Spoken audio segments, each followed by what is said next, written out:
Assalamualaikum warahmatullahi wabarakatuh. Pada video ini aku mau bahas tuntas TWK tentang BPUPKI. Jadi sebelumnya teman-teman mindsetnya harus diubah dulu kalau TWK itu menyenangkan. Dan ingat untuk BPUPKI ini sering banget keluar di soal SKD CPNS. Sebelumnya aku mau ngasih review materi tentang BPUPKI. BPUPKI ini itu tanggal diresmikannya itu tanggal 29 April tahun 1945. Nama bahasa Jepangnya itu adalah Dokuritsu Junbi Kosakai. Tujuannya apa? Tujuannya itu untuk menyelidiki dan mengumpulkan bahan-bahan penting tentang ekonomi, politik, dan tata pemerintahan sebagai persiapan untuk kemerdekaan Indonesia. Tanggal 28 Mei tahun 1945 itu ada 67 anggota yang dilantik di gedung Chosangin di Jalan Pejambon, Jakarta. Untuk ketuanya sendiri, ketua BPUPKI itu adalah Rajiman Widyodiningrat. Terus wakil ketuanya itu ada 2, orang Indonesia dan orang Jepang. Untuk orang Indonesia adalah RP Suroso, untuk orang Jepangnya adalah Ichi Bawase. Sidang BPUPKI itu ada 2 kali ya. Untuk sidang pertama itu tanggal 29 Mei sampai 1 Juni 1945.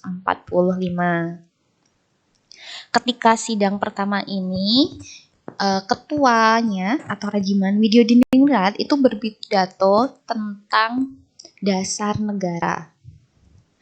Nah, tokoh yang memberikan pandangan tentang dasar negara ini ada 3 orang, yaitu Muhyamin, Supomo, dan Soekarno. Tapi ya teman-teman, untuk sidang pertama ini itu belum menghasilkan apapun. Kemudian mereka sepakat untuk memasuki masa reses. Tapi sebelum memasuki masa reses, mereka membentuk panitia kecil. Jadi teman-teman harus ingat, harus bisa bedain antara panitia kecil dan panitia 9. Panitia kecil itu terdiri dari Soekarno, Mohatta, Sutarjo Karto Hadikusumo, Muhyamin, Maramis, Wahid Hasyim, Ki Bagus Hadikusumo, dan Oto Iskandar-Dinata. Tugasnya apa? Jadi tugas dari panitia kecil ini adalah menampung saran, usul, dan konsep para anggota BPUPKI. Terus pada tanggal 22 Juni 1945, panitia kecil ini mengadakan pertemuan dengan 30 anggota. Hasil pertemuannya itu pertama, menampung suara dan usul lisan dari anggota BPUPKI. Yang kedua itu membentuk panitia 9 yang bertugas menyusun rumusan dasar negara. Jadi BPUPKI mau reses, terus membentuk panitia kecil. Terus tanggal 22 Juni panitia kecil ini mengadakan pertemuan lagi dan membentuk panitia 9 yang tugasnya menyusun rumusan dasar negara. Panitia 9 ini diketuai oleh Soekarno.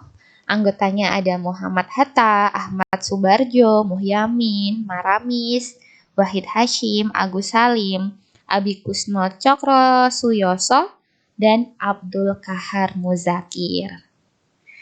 Hasil kerja panitia 9 ini yang kita kenal dengan Piagam Jakarta ya. Jadi Piagam Jakarta ini adalah hasil kerja dari panitia 9. Selanjutnya, BPUPKI sidang yang kedua itu tanggal 10 sampai 17 Juli 1945. Sidang kedua ini itu lebih membahas tentang pertama itu wilayah negara, yang kedua rancangan Undang-Undang Dasar, yang ketiga pembentukan panitia perancang Undang-Undang Dasar, ketuanya itu Soekarno dengan ada 18 anggota. Terus yang keempat, panitia keuangan dan perekonomian diketuai oleh Muhammad Hatta. Dan terakhir, panitia pembelaan tanah air diketuai oleh Abi Kusno Cokrosilyoso. Terus tanggal 11 Juli 1945 itu menyetujui isi preambulnya itu diambil dari Piagam Jakarta. Tanggal 13 Juli itu menyerahkan rancangan Undang-Undang Dasar. Tanggal 14 Juli itu BPUPKI menerima laporan panitia perancang undang-undang yang terdiri dari pembukaan Undang-Undang Dasar, batang tubuh Undang-Undang Dasar, dan pernyataan Indonesia Merdeka. Kemudian pada tanggal 14 sampai 16 Juli ini membahas rancangan Undang-Undang Dasar. Tanggal 17 Agustus BPUPKI ini dibubarkan karena sudah dirasa sudah selesai ini pekerjaannya. Dibubarkan kemudian membentuk lagi PPPKI ya, yang Dokuritsu Jumbi Inkai. Nah, sekarang kita lanjut ke soal-soal yang sering banget keluar tentang BPUPKI. Pertama, judul pidato yang disampaikan oleh Soekarno dalam sidang BPUPKI tanggal 1 Juni 1945 adalah A. Lahirnya Indonesia, B. Kesaktian Pancasila, C. Pedoman hidup bangsa, D. Lahirnya Pancasila, atau E. Falsafah hidup bangsa Indonesia. Ingat, setiap tanggal 1 Juni kita memperingati lahirnya Pancasila. Jadi, jawabannya adalah yang D.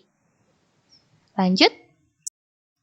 Setelah melalui proses, akhirnya rumusan Pancasila, hasil penggalian Soekarno berhasil dirumuskan dan dicantumkan dalam titik-titik.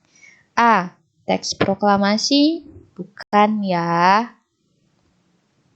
Ini bukan. B. Pembukaan Undang-Undang Dasar 1945. Langsung aja jawabannya yang B. Ingat ada di alinea keberapa? Yups, benar. Di alinea keempat. Lanjut.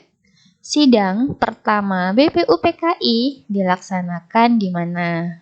A. Gedung Cho Sangiin, B. Lapangan Ikada, C. Istana Negara, D. Gedung Bakteriologi, atau E. Jalan Proklamasi. Tadi di materi sudah ada ya, sidangnya itu dilaksanakan di Gedung Cho Sangiin. Lanjut. Di bawah ini adalah anggota-anggota Panitia 9, kecuali. Hayo, kecuali siapa? Ada Soekarno, Mohyamin, Supomo, A.M. Maramis, Abdul Qahar Muzakir. Tadi sudah ada ya. Tadi Supomo tidak ada. Bapak Supomo ini yang memberikan pendapat ketika sidang pertama, tetapi tidak ikut keanggotaan untuk Panitia 9. Jadi jawabannya adalah yang C. Soal selanjutnya. Panitia 9 beranggotakan 9 orang yang terbagi menjadi 2 golongan. Ya, jadi panitia 9 itu ada 2 golongan. Golongannya apa saja? Yang pertama adalah golongan nasionalis dan demokratis, golongan rakyat dan aparat, C. golongan tua dan golongan muda, D. Golongan politik dan non-politik, atau E. Golongan nasionalis dan golongan Islam. Nah, ini jawabannya yang mana? Ingat ya, nanti itu ada Piagam Jakarta yang pertamanya itu ada syarikat Islam itu, kemudian diganti menjadi ketuhanan yang Maha Esa. Berarti kan ada Soekarno itu nasionalis, ada Ki Bagus itu golongan Islam. Jawabannya, yaps, yang E. Ada golongan nasionalis dan golongan Islam. Soal selanjutnya. Pada Piagam Jakarta, asas pertama menyebutkan ketuhanan dengan kewajiban menjalankan syariat Islam bagi pemeluk-pemeluknya. Ya, ini agak mirip seperti yang soal tadi ya, yang ada golongan nasionalis dan golongan Islam. Berkat peran tokoh Islam dalam memberikan pandangan dan pendapatnya, akhirnya asas pertama falsafah negara berbunyi ketuhanan yang Maha Esa. Salah satu tokoh Islam yang memberikan pendapat dan pandangannya adalah A. Haji Abdul Malik, B. Ki Hajar Dewantara, C. Muhammad Muhyamin, atau D. Supomo. Di sini disebutkan ada tokoh Islamnya. Jadi kalau kalian maksudnya belum baca, kalian bisa nebak-nebak dulu. Kita lihat dulu Ki Hajar Dewantara. Ini bukan tokoh Islam. Muhammad Yamin itu juga bukan. Nah, Supomo itu juga bukan. Nah, terus ada antara A dan E. Ingat tadi Ki Bagus itu ikut dalam kepanitiaan ya. Jadi kalau misal kalian benar-benar nggak tahu jawabannya, kalau mau asal milih, mungkin seperti itu caranya. Kalau tadi kan Ki Bagus ada, nah mungkin bisa milih Ki Bagus. Tapi kalau untuk TWK ini kuncinya itu kalian harus banyak baca, nggak perlu dihafal, tapi sering-sering baca. Awal mau membaca tentang sejarah, undang-undang itu berat. Kalau tips dari aku, kalau mau bangun tidur itu baca 5 menit lah, dan kita bikin kayak materi-materi singkat atau ringkasan singkat. Itu kalau tiap hari kita lakukan, itu misal sebulan kita melakukan itu, nanti sebulan tuh bisa dapat 1 buku loh teman-teman. Dan ketika tes CPNS ini nggak kerasa banget, aku tuh bikin catatan untuk yang TWK itu hampir 2 buku. Jadi kalau misal kadang itu istilah usaha itu tidak mengkhianati hasil, yaitu mungkin bisa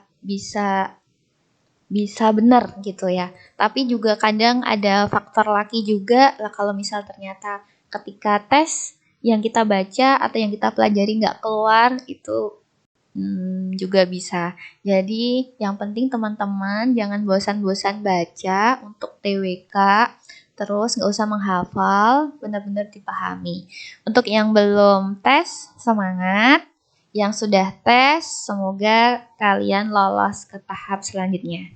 Sekian video dari saya, semoga bermanfaat. Sampai jumpa di video selanjutnya. Wassalamualaikum warahmatullahi wabarakatuh.